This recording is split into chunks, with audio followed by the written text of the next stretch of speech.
Good afternoon, everyone. Thank you so much for joining us for this National Centre for Family Hubs hosted bite-sized training during Infant Mental Health Awareness Week on trauma and cultural sensitivity. My name is Julia Mays and I'm the Program Manager in the National Centre for Family Hubs here at the Anna Freud Centre. The National Centre for Family Hubs is an online resource hub and learning network which has been established to support the development of family hubs and spread best practice across England. It's funded by the Department for Education and led by the Anna Freud Centre, the UK's leading evidence-based children and families mental health charity. Today's bite-sized training session is the third in a series of bite-sized training sessions that we'll be running as part of our National Centre for Family Hubs learning event programme. If you're interested in any of our previous learning events, recordings and resources for all of these are available on our website. This event is also part of a whole programme of events that are being delivered by different organisations this week during Infant Mental Health Awareness Week. And the Parent Infant Foundation have put together a really useful calendar to showcase all of these. So we can share a link with you in the chat now. The Anna Freud is also running a second Infant Mental Health Awareness Week event on Thursday, looking at trauma and repair through our Early Years in Mind network for practitioners working in early years settings. You can also register for our next National Centre for Family Hubs conference, which is going to be taking place on 8th of September and will focus on access and inclusion, which is one of the key pillars of family hubs. We'll share a link for the registration page for this as well in the chat now. And you can sign up to our Family Hubs in Mind Learning Network to receive our newsletter and details of all of our future learning events and other resources. Today's session is going to be available to watch back on our website in the coming weeks, and all of the slides will be sent out in a follow-up email after the webinar. The chat function has been disabled, but do submit any questions or comments via the Q&A function. There'll be some time to explore these at the end of the presentations. Closed captions are also enabled, so if you'd like to enable these, please click on the closed captions button at the bottom of your screen. So we're really pleased to welcome our Chief Exec, Peter Fonagy, and Dr. Abby Miranda, our Head of Early Years and Prevention here at the Anna Freud Centre today. Alongside his role as Chief Exec here at the Anna Freud Centre, Peter is Professor of Psychoanalysis and Developmental Science at University College London. He's also a Senior National Clinical Advisor at Children and Young People's Mental Health for NHS England and Programme Director of UCL Partners Integrated Mental Health Programme.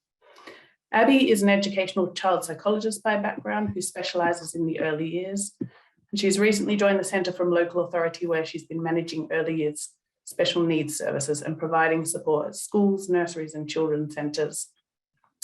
She's also been supporting educational psychology teams to implement anti-racist practice and is the co-organiser of a network to support educational psychologists with an interest in Black, Asian, minority ethnic issues relating to educational psychology. So thank you and so much for joining us, Peter and Abby. I think we're over to you first, Peter. And thank you very much, Julia. I will try and do the most challenging part of this operation, which is to share my screen. And here I go. And let's see. And I hope that worked. If it hasn't worked, good. I can do no better. So I'm going to try and talk about trauma and cultural sensitivity in a fairly abstract way, perhaps, but wonderful that Abby is here to talk about it in a much more pragmatic and down-to-earth way. So you will not feel that you have wasted your time joining, and I'm really pleased that you have joined. Welcome. The slides can be made available via the Anna Freud Centre or indeed via you emailing me directly.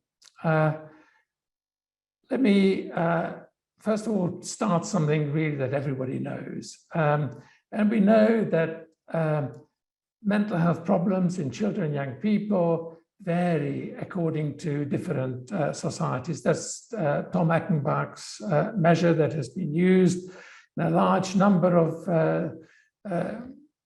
cultural national groups. And you can see that the variation around the mean is substantial, and the children in Japan Sweden and Norway have scores that are 50% lower in terms of mental health problems than those children who live in the USA, UK, or indeed France. Now, why is that relevant? I mean, first of all, there are different norms in these countries associated with things that we know to be risk factors. So corporal punishment is illegal only in 63 countries, and Sweden was the first in only 1979 to rule out the physical maltreatment of children legally. Same-sex marriage is legal only in 24 countries. Homosexual activity is illegal in 71 countries, carrying penalties as severe as life imprisonment or execution in some countries.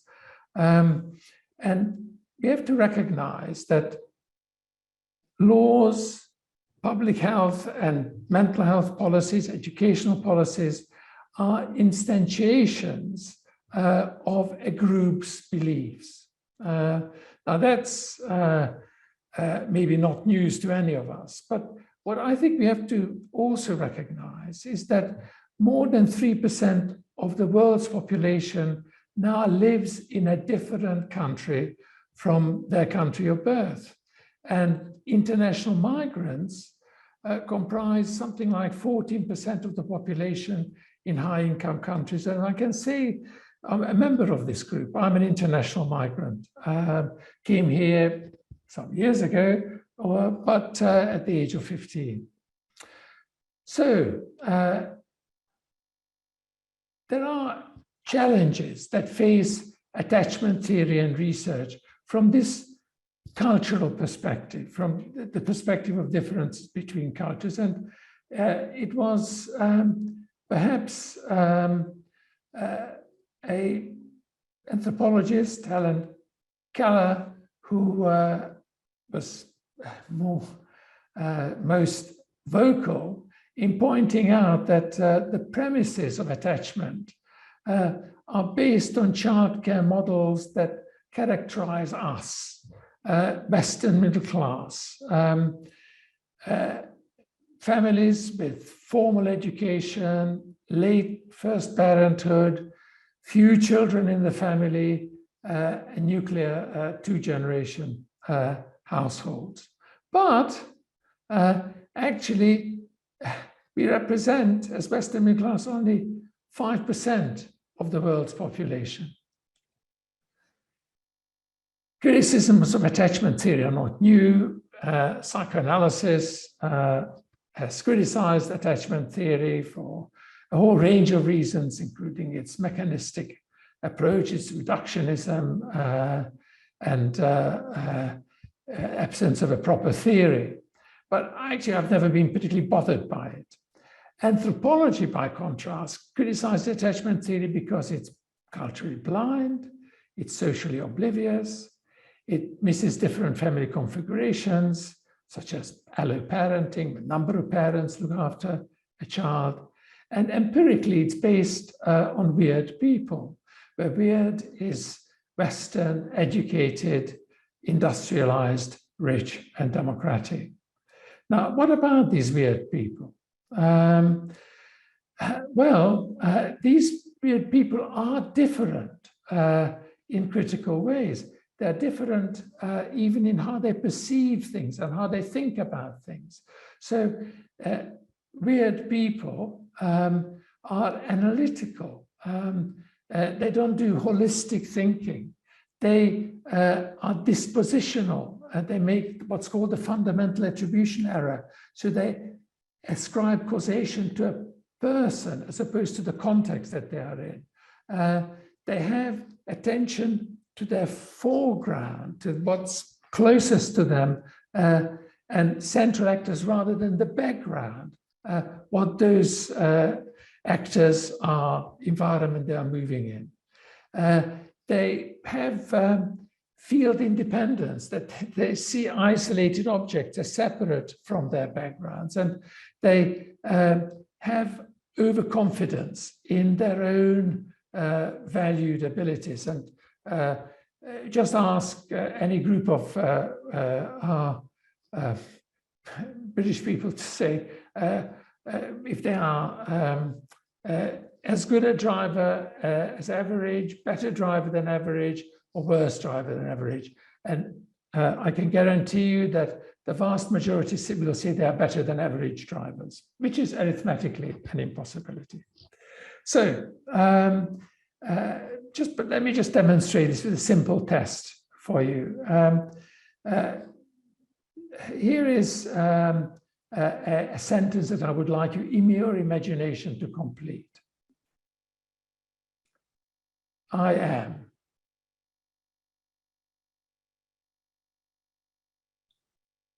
Now, I will bet that the majority would have completed it as I am young, blonde, considerate, whatever an attribute, or by personal achievement, I'm a manager, I'm a skilled driver, or in terms of aspiration, things that you want to do.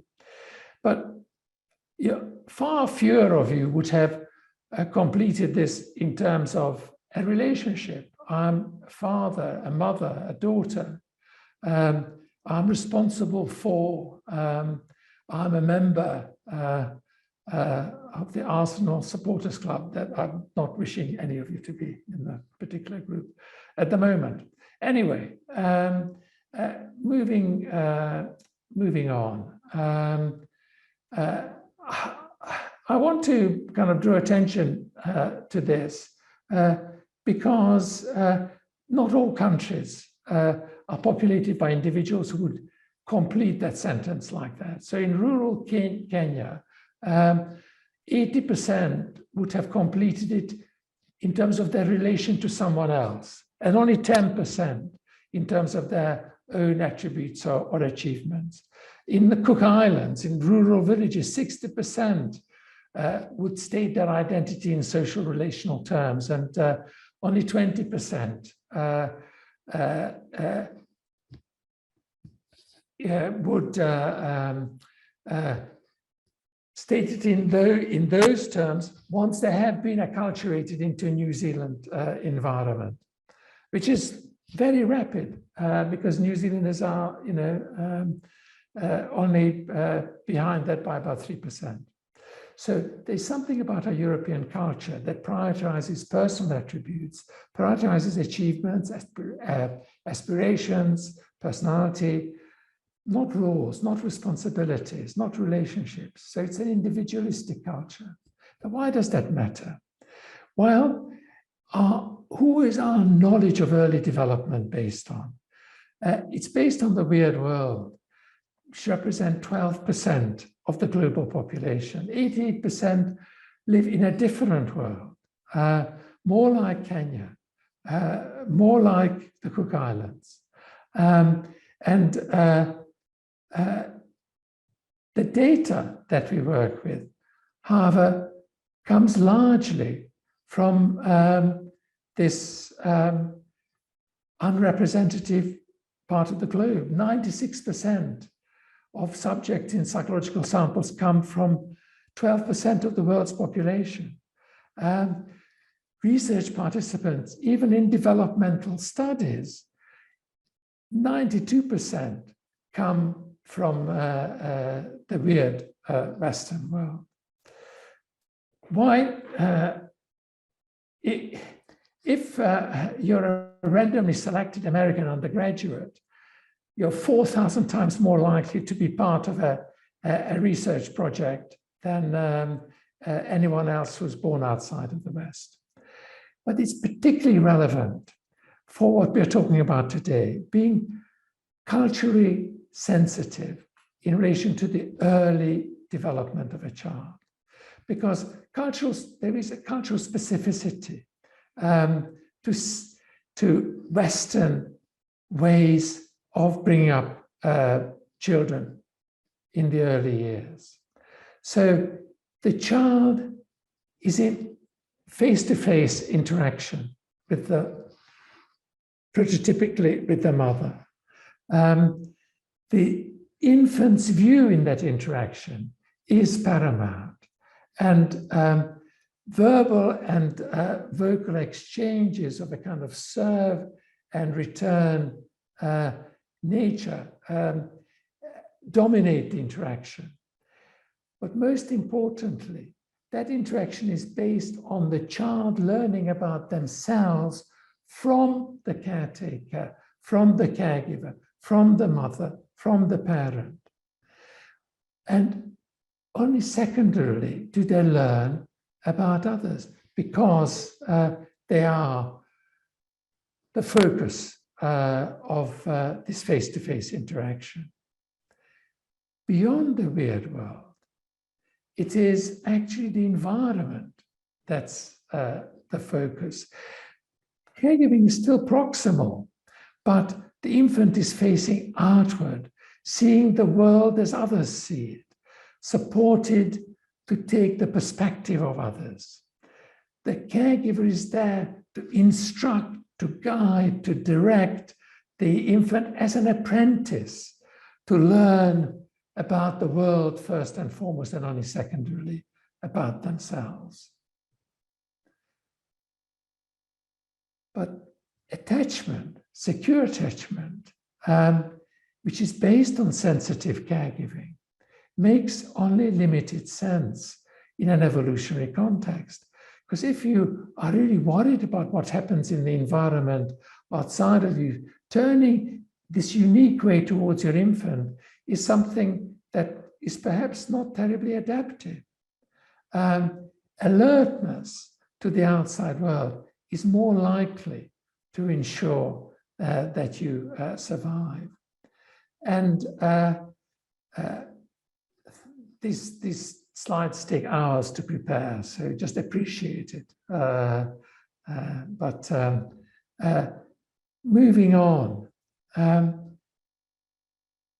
that interaction leaves the child with a particular sense of themselves, because it supports a cultural ideal of the infant as an agent sensitized to the use of personal qualities and attributes as the primary referent of their action. That's why we complete the I am sentence, perhaps in the way that we do. The infant recognizes the mother's representation of them as the central agent, and that creates a trusting relationship and a sense of knowing who to trust, that I can trust my attachment figure. But perhaps this is a unique or a special example of a much broader category of way of relating to others. Because in the non-Western world, where children and caregivers are engaged in multiple simultaneous ongoing activities, that supports a very different cultural ideal, where the infant as an agent is sensitized to attend to others' wishes, to others' interests, to use these, to others' interests, as the primary referent of their actions. And the specific other that's recognized as an instance of a generic other, as my community, the people in my world behave in a particular way, is what gives sense of trust, of belonging, of being with. So parents socialize children appropriately to derive meaning and identity from the community rather than from themselves. And that sense has not survived terribly well in the way that we have adapted to our environment. So the original biological adaptation, it was as hunter-gatherers, as John Bowlby amongst many others pointed out. But much of what's important for hunter-gatherers and to other societies is not what we value in the Western world. So grandparents are massively important in other societies, but now only 1 in 4 young children have grandparents who are involved in their regular care. non-parental care is what's more common, by strangers, which is very unusual in outside of our world. And we know that it's associated with stress, and the quality of it varies, and the quality of it will reflect the stress that the young child will experience. But perhaps most interesting, we de-emphasize physical contact and touch, and yet this is perhaps the most powerful and profound of affect regulators to ensure safeness and comfort in a child. In schools, separated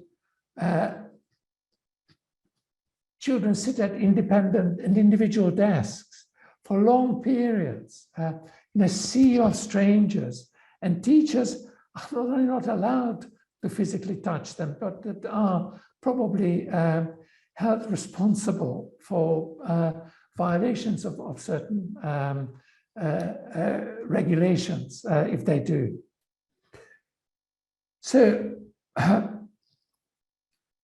one more important point, that in emphasizing the nuclear family, as we do, we de-emphasize the environment, the context that this family is in. And yet the environment, the community, the neighborhood, the family, the school, profoundly affects the development of a child.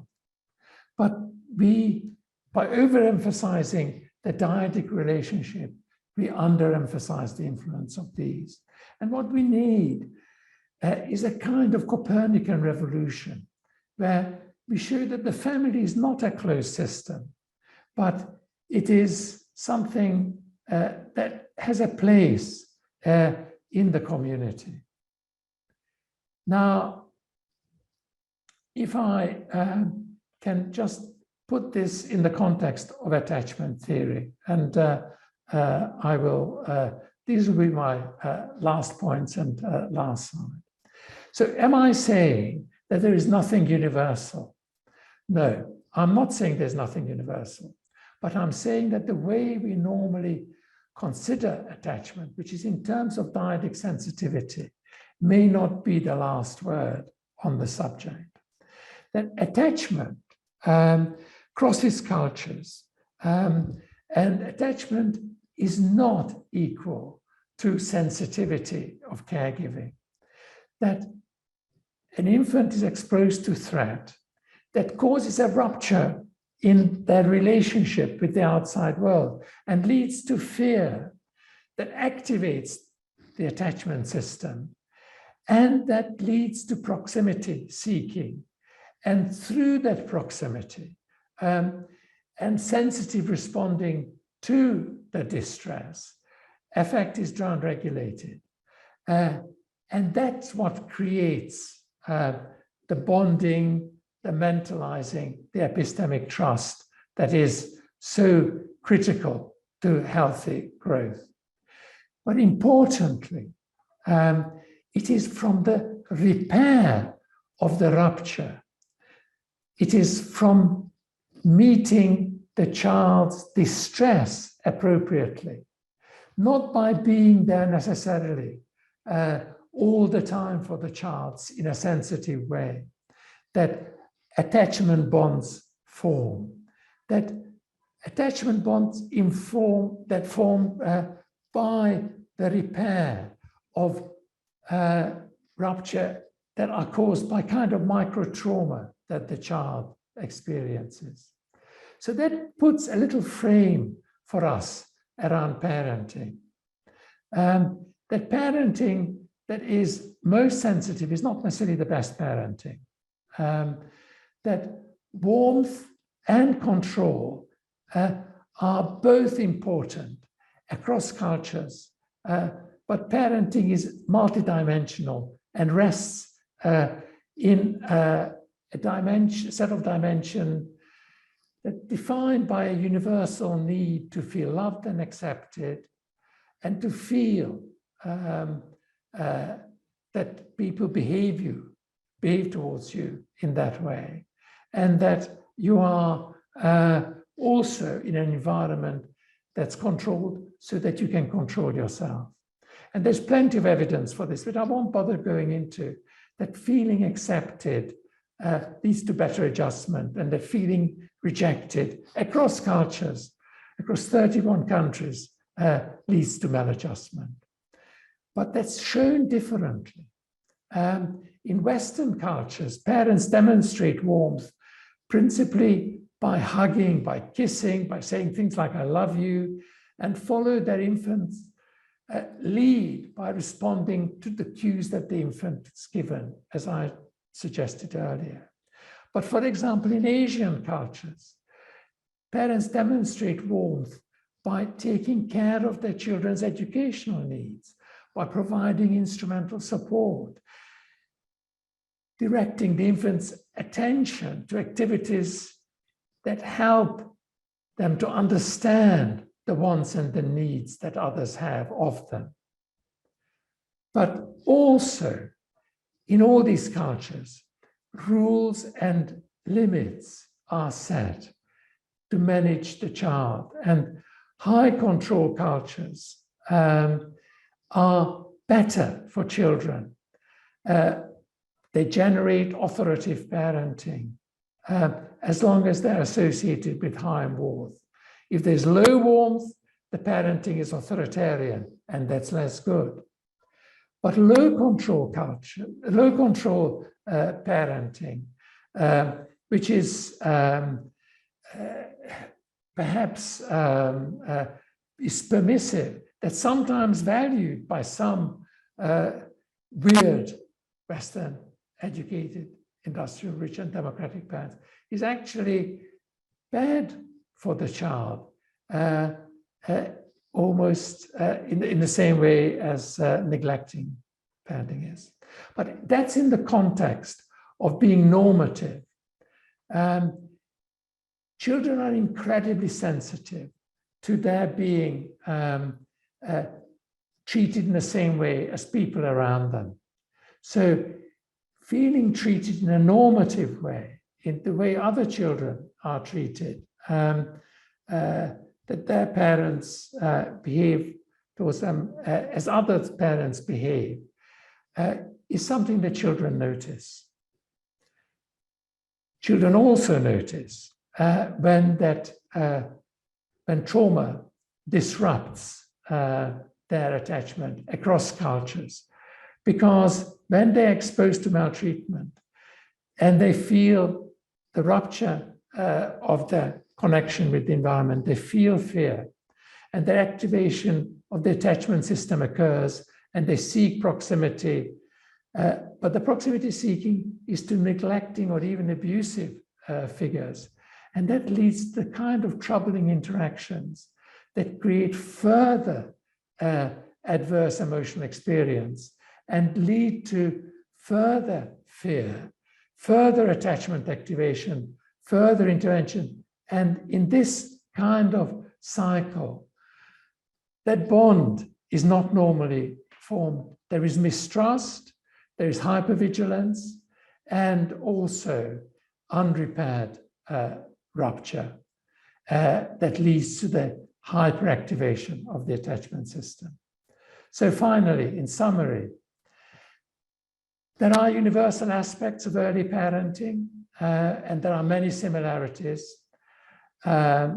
Physical caregiving, cognitive stimulation, warmth, control, monitoring in adolescence, particularly important. But how this happens is different. We can do discipline in different ways, explain why something was wrong, distract the child, remove privilege, or corporal punishment.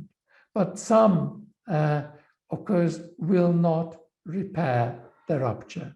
So discipline that repairs the rupture is important. As I said, children look around them. They see what's normative. They give, being normative gives parents confidence, and children as less likely to interpret the parents' action as rejection of them. The message, to put it briefly, is that cultural awareness and cultural sensitivity does make a hell of a difference in this complex social world that we now live in. Thank you very much. Thank you, Peter. And Abby, over to you. Thank you so much, Peter, for setting the context. And hi, everyone. It's nice to meet you, even though I can't see you. Now I'm going to have to try and share my slides, so just bear with me. As Peter said, sometimes the trickiest part.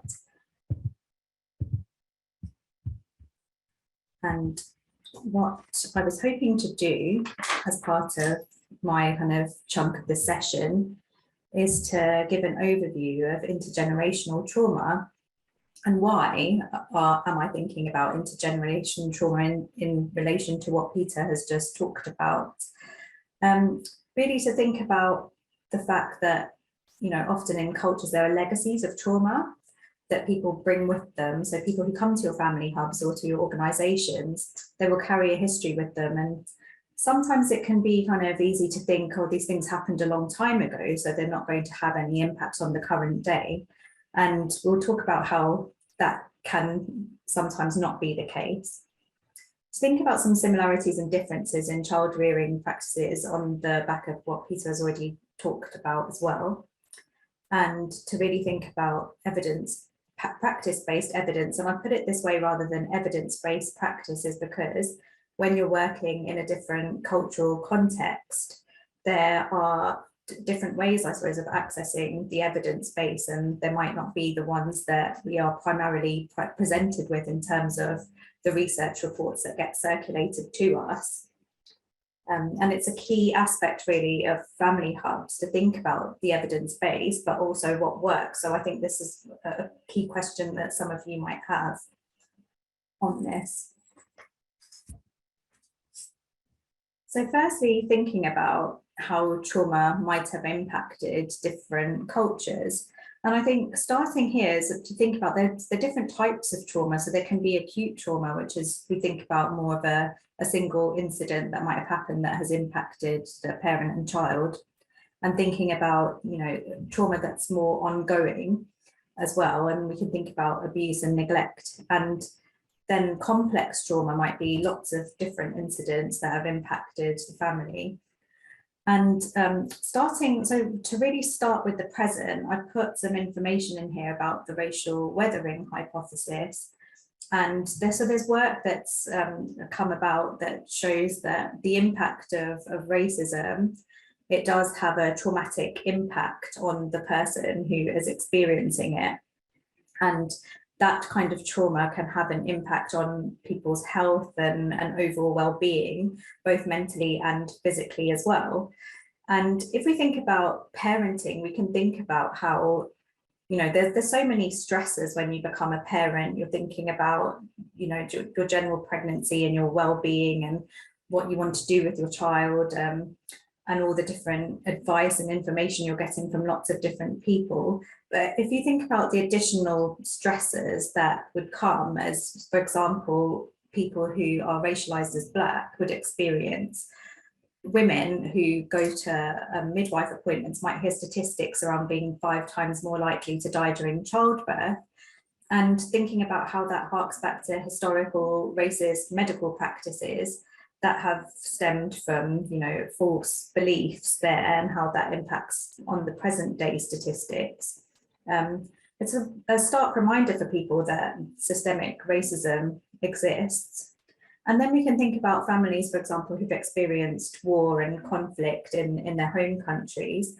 And when I visited one of the family hubs, I heard about how how hotels had been set up for people who were seeking refuge in this country, and how they had to adapt their family hubs model around that. So there would have been a set of challenges that the people would have faced because of the experience of war, but then they would have had unique kind of strengths and strengths and difficulties within their different experiences in that country as well. So the racial weathering hypothesis, really does indicate that there is a kind of exhaustion, physical exhaustion that affects the body that comes along with racism. Another aspect of how trauma has impacted different cultures, if we think about social care removals, so current statistics do show us that children who are Black are more likely and disproportionately likely to be removed from their families, and sadly they're less likely to be adopted than other children of other races when you look at the population numbers. Now, this might seem to be a current issue. We can think about, there are histories of removals in that these certain populations would have experienced. So, for example, we can think about the stolen generation in Australia, and we can think about the legacy of the transatlantic slave trade as well, where children were removed from their families as well. And the histories of the removals of children, it would indicate that it's not just something that families can get over, because there's a history being handed down that many people might be carrying kind of in terms of the trauma that they're experiencing bodily, that they might not be particularly kind of aware of. So there are some historical contexts here about how trauma has impacted different cultures. And why is this relevant to think about today? I think it's relevant because there are some intergenerational kind of stories or patterns that are unspoken and spoken as well, that would impact how people bond, or might struggle to bond with their children as a result of their own traumatic experiences. Loss of support networks and systems. So thinking here about, in particular, the COVID context, and how, thinking about the slides that Peter has just presented and about how different cultures operate on maybe different support systems in terms of families, we've seen through COVID that the pandemic has disproportionately impacted Black and minoritized ethnic groups in the UK. And I think we're almost in the stage where COVID isn't, people are getting it, but it's not really talked about in those same terms as it was before, but people are still being impacted by losses and deaths and illnesses. And that can be particularly difficult for people who rely on an extended support network to help to bring up their child. It brings up a loss of those support networks, going back to that point about collectivism approaches versus individualism.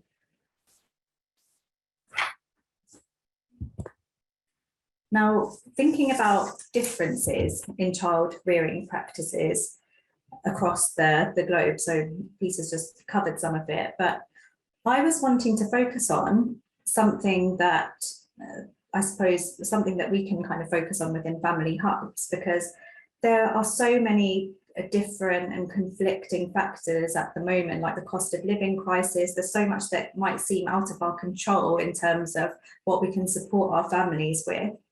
And sometimes we just have statements. For example, we know that single parent families are more likely to experience negative outcomes, but it's about unpicking these statements and to try and uncover why these difficulties exist and what we can do really to support and intervene. So in child rearing practices, it's shown that the presence of another person in the dyad between the parent and the child can mediate any relational difficulties. So for example, Peter said, if there's a parent who is excessively kind of harsh in disciplining their child, and they might not quite understand their child's developmental needs. So one of the big concerns is I hear about toddlers that don't sit still, for example, and parents get very frustrated that the toddler won't sit down and sit still.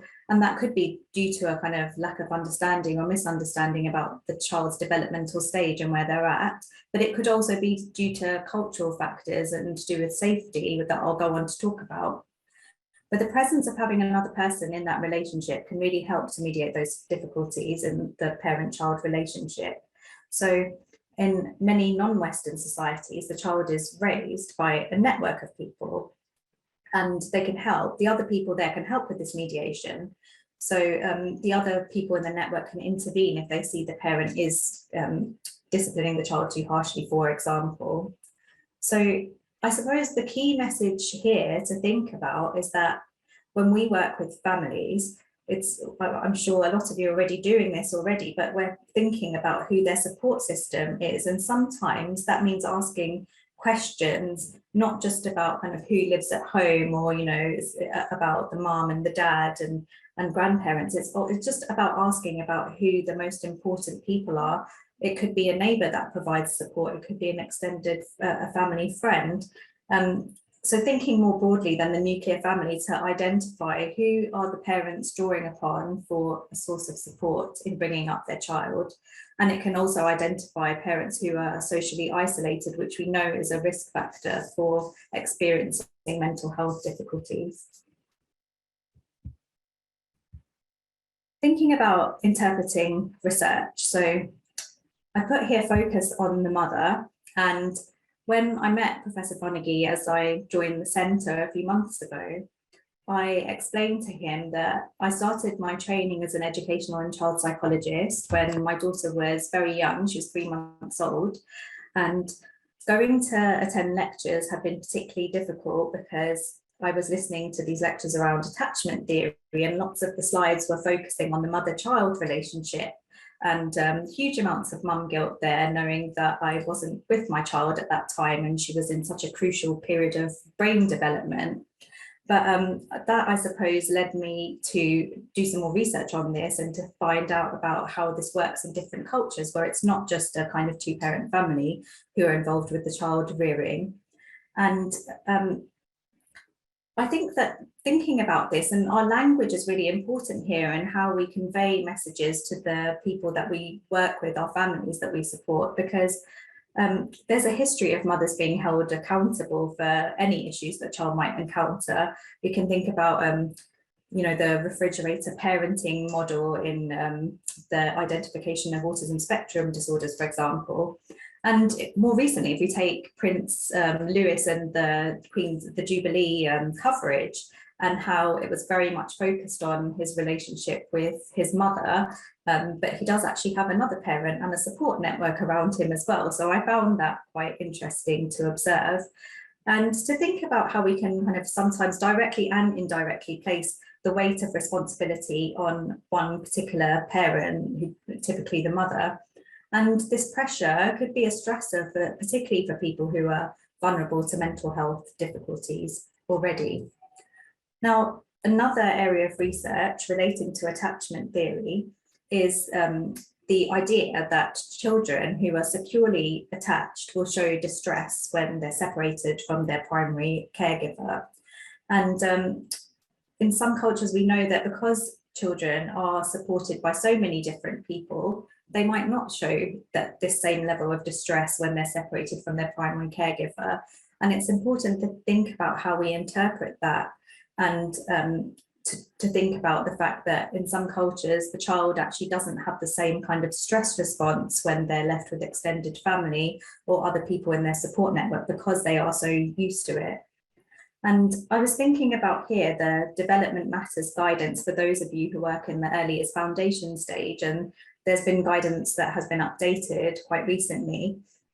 And it states under personal, social and emotional development of that guidance that children aged 1 to 3 will feel confident when taken out in their local neighbourhood and exploring new places with their key person. Now, I thought about that statement in relation to different cultures. So, for example, the Hausa people in Western Central Africa, they live in some areas, there's terrain that's actually dangerous for the child to explore independently from the adult. So they learn very quickly to stay very close to the adult because the environment is not safe for them to physically explore.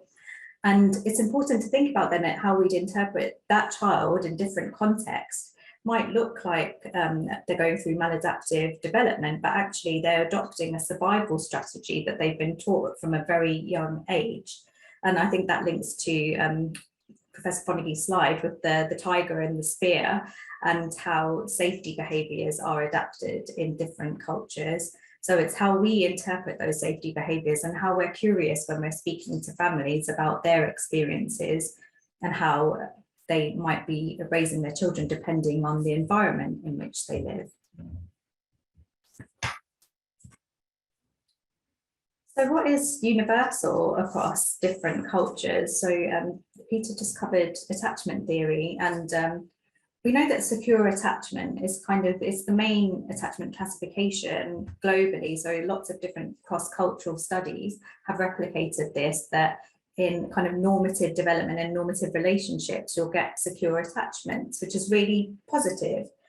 One of the things that I thought was quite interesting is the avoidant attachment that was less evident in the global south. Now, avoidant attachment is closely related to unresponsive parenting. So in cultures where there are multiple caregivers, there were significantly lower incidences of avoidant attachment. And in some cases, this classification was totally absent.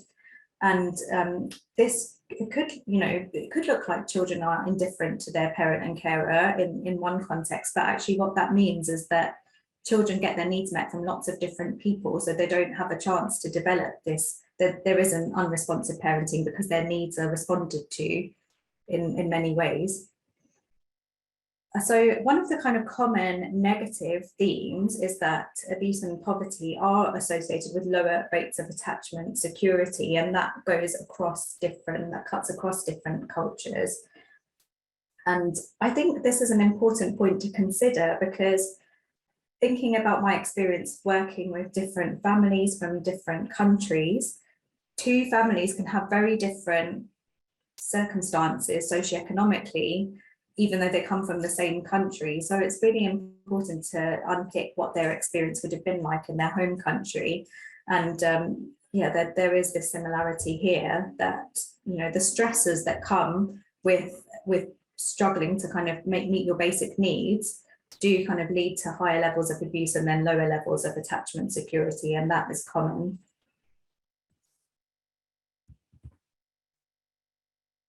So I'll use the last couple of minutes to think about how to tailor support for the families that we work on. And this is just to get you to think, because there's so much research and there's so much information out there that it's not going to be possible to cover. And it definitely won't be possible to cover the context in which you're working in, which I'm sure are very wide-ranging and varied in terms of the populations.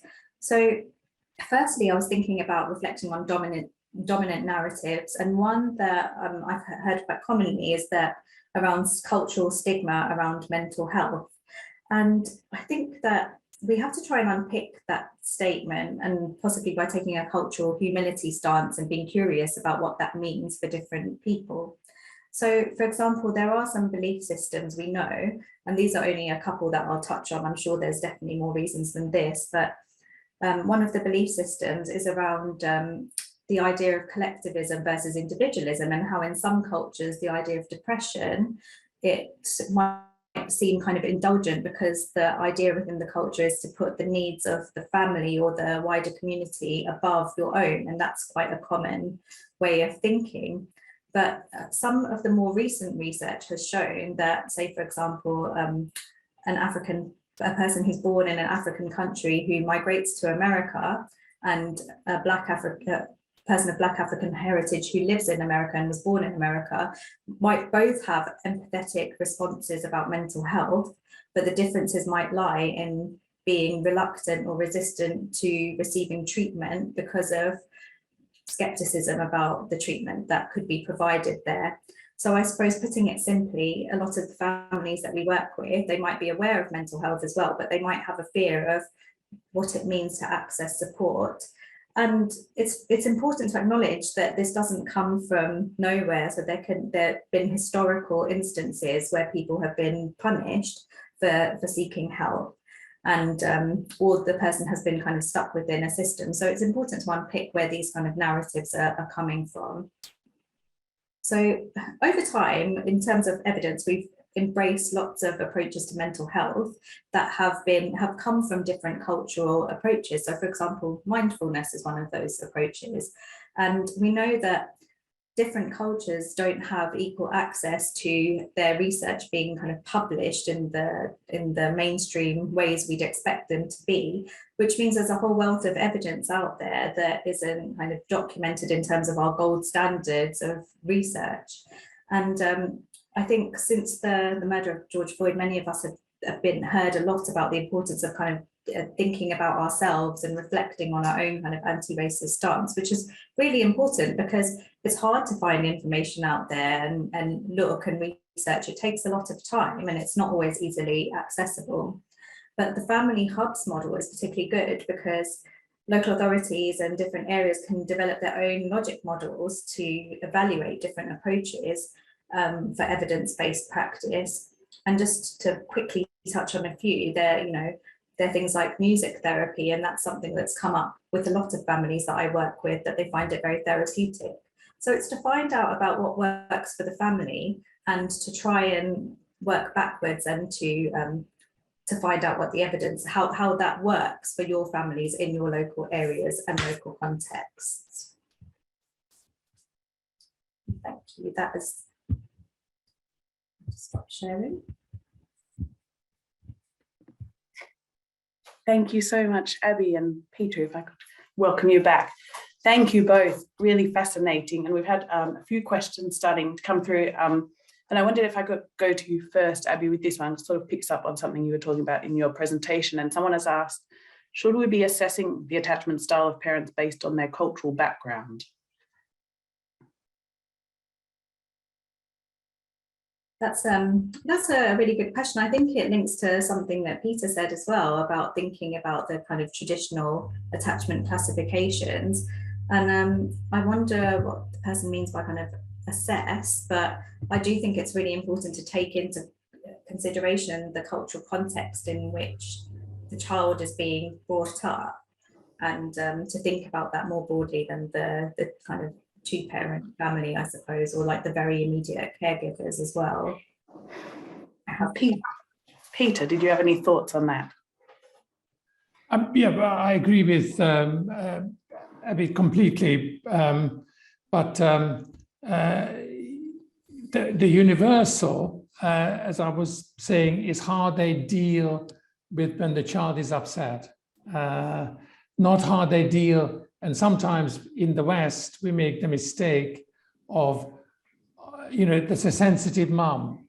It doesn't really matter if the mom is sensitive or not. Are they able to step up to the plate when the kid is completely out of control and having the most dreadful time? Can they interact with the kid? And that's what makes for a secure attachment. So perhaps moving away a little bit from our westernized view of attachment as someone who's invariably available and has no other concerns except the baby, to something that's actually much more functional and much more relevant, which is, can that person keep that baby safe and not in toxic stress? Thank you both. And this one, I think, is for you, Peter, from your earlier presentation. Someone's just asked if you could say a bit more about epistemic match. They're asking, what is epistemic match? What is epistemic match? Oh dear. How can somebody not know that? Joking. It's, it comes for our, again, anthropological recognition that what parents really want is knowing who their child should trust and could trust, rather than that they should, quote, feel secure or insecure. So an epistemic match is when you are with the person that you feel that you can trust. And much of development, a lot of developmental research is concerned with how children are able to develop that kind of sense of safety or trustworthiness. Why is that important? It's important because we are the only species on this planet, probably, that in industrial quantities pass on knowledge from one generation to another. And Abby said that in relation to trauma. But of course, it's not just trauma that we pass on, we also pass on good social knowledge as well across generations. And we pass them on by developing trusting relationship with our young people. So we have to have the epistemic trust of the young person in order for them to trust us, to believe us, that we are communicating something that's in their interest. Attachment obviously is very important there in that context. Thanks. And I'd be interested, again, thoughts from you both on the next question. So someone's asked, what role, if any, does genetics have within this discussion?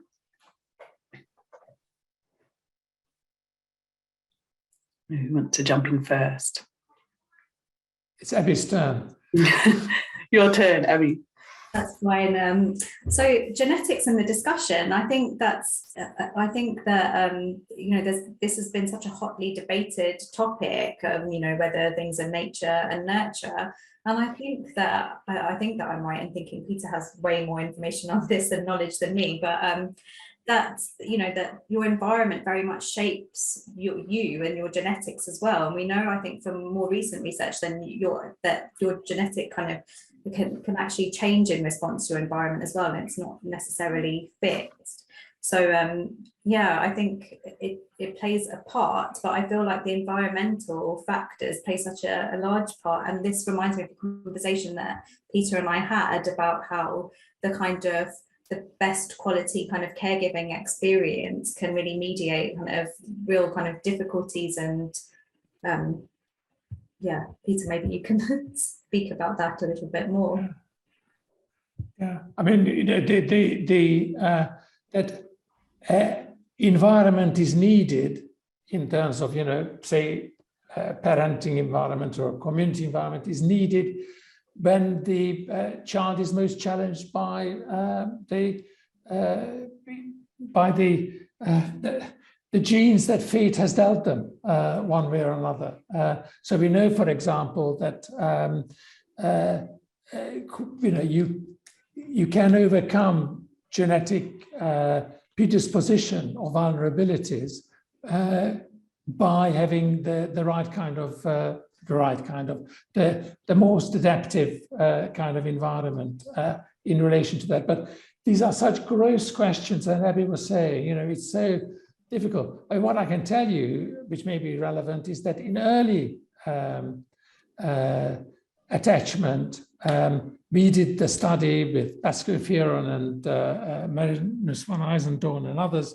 We did a study that showed that genes play no role whatsoever in the security of attachment to an infant.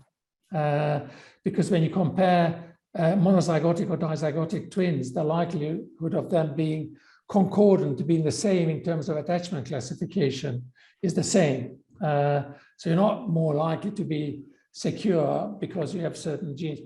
However, as you progress into adolescence, genes kick in. There is more of a role for genes. So genes, as Abby said, are moderated by environment, but also depend on the age of the child. And at early ages, the human body and mind is designed to be maximally open to whatever environment I, as a baby, find myself in. Later on, genes can come in. But initially, I should be able to imagine that if language was genetically encoded, that people who happened to be born in China had great difficulty because they had the English language code. If you see in their genes, it would be a very, so basically we are maximally open to learn whatever language there is early on, which has good sides and bad sides. Good side is that we are maximally adapted, but the bad side is that we are maximally vulnerable. And that's why what the family hubs are doing in terms of early relationships is so absolutely crucial. Thank you very much. And on that note, I was going to draw us to a close because we're coming up to 2:30. I wanted to say thank you, everyone, for taking the time to join us this morning. And thank you so much, Abby and Peter and Joe and Rachel and Paula, and our wonderful training team, for setting things up and running today's session. You'll all receive the slides and a follow-up survey by email after the event. We really welcome your feedback about what's helpful and how we can improve these events. And just a reminder that you can book onto our National Centre for Family Hubs conference, which is happening on the 8th of September, and that the Infant Mental Health Awareness Week calendar of events can be accessed via the Parent Infant Foundation website. And our second Infant Mental Health Awareness Week event is happening on Thursday with the early years in mind. network. Do sign up to our Family Hubs in Mind Learning Network, and you can receive our newsletter and all of the details about upcoming events and resources. And thank you all. Have a lovely afternoon and a lovely Infant Mental Health Awareness Week.